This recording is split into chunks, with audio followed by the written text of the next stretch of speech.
Olá, meu nome é Jaqueline e hoje nós vamos falar sobre hipertensão arterial na gestação. A classificação de doenças hipertensivas na gestação inclui hipertensão crônica, pré-eclâmpsia, eclâmpsia, pré-eclâmpsia superposta à hipertensão crônica e hipertensão gestacional. A hipertensão crônica está presente antes da gravidez ou diagnosticada antes de 20 semanas de gestação. É considerada hipertensão quando a pressão arterial sistólica está maior ou igual a 140 milímetros de mercúrio e ou a pressão diastólica está maior ou igual a 90 milímetros de mercúrio, medidas em 2 ocasiões com 4 horas de intervalo. Também é considerada hipertensão crônica aquela diagnosticada pela primeira vez durante a gravidez e que não normaliza no pós-parto, entre 6 e 12 semanas. Entre os riscos de hipertensão arterial, podemos citar risco de descolamento prematuro de placenta, complicações clínicas graves, prematuridade, baixo peso ao nascer. A pré-eclâmpsia é uma síndrome caracterizada por comprometimento clínico generalizado heterogêneo e alterações laboratoriais. Os achados clínicos podem se manifestar tanto como uma síndrome materna, com hipertensão e proteinúria e ou sintomas variados, quanto como uma síndrome fetal, com comprometimento do crescimento fetal ou ainda ambas manifestações. Ela ocorre em 5 a 8% das gestações e é a principal causa de morte materna e perinatal nos países em desenvolvimento. A pré-eclâmpsia é classificada em leve e grave. A pré-eclâmpsia leve apresenta pressão arterial maior ou igual a 140 por 90 milímetros de mercúrio, após 20 semanas de gestação, em paciente com pressão arterial normal antes da gravidez e associada à proteinúria. Pode apresentar também sintomas cerebrais como cefaleia, tonturas ou digestivos, como dor epigástrica ou dor no quadrante superior direito, náuseas e vômitos, ou trombocitopenia e alteração de enzimas hepáticas, mesmo na ausência de proteinúria.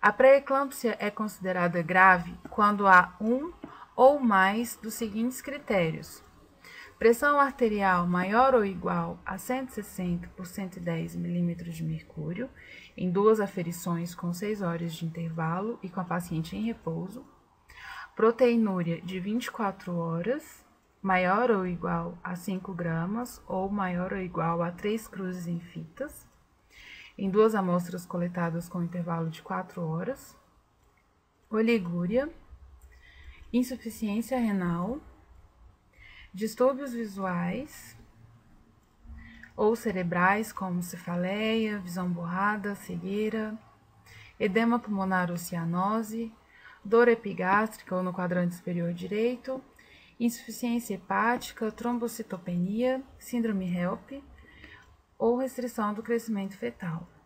Vamos falar um pouquinho mais sobre a síndrome HELP. A síndrome HELP, na maioria das vezes, representa quadros graves de hipertensão específica da gravidez. O acrônimo HELP significa hemólise, elevação de enzimas hepáticas e diminuição de plaquetas. Assim, a síndrome HELP se baseia em dados laboratoriais. Cerca de 90% das pacientes referem mal-estar geral, dor epigástrica e ou dor no quadrante superior direito, podendo ser associada a náuseas e vômitos. Em quadros mais graves, podemos observar quadros convulsivos, gengivorragias, icterícias e outras manifestações.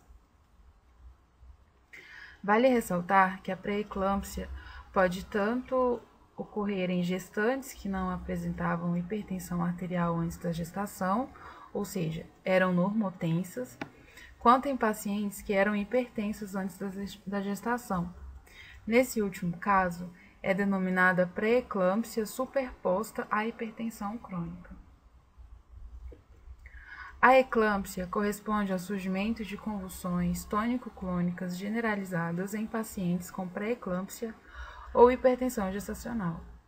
Está associada ao aumento da mortalidade materna e frequentemente se acompanha de hemorragia cerebral. No Brasil, ainda é grande a mortalidade materna por eclâmpsia, atribuída à falta de assistência pré-natal.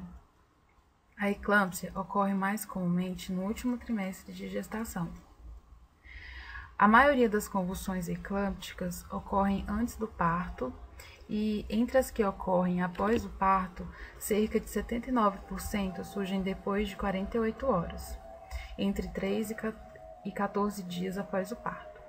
Dessa forma, as pacientes com pré-eclâmpsia devem ser orientadas sobre a possibilidade dessa complicação tardia, após a alta hospitalar.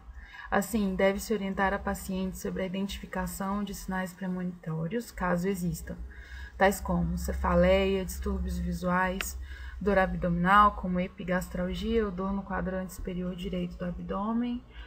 Os movimentos convulsivos geralmente iniciam em torno da boca, com contrações faciais, que evoluem para uma contração rígida e generalizada de todos os músculos do corpo, acompanhada de uma breve parada respiratória.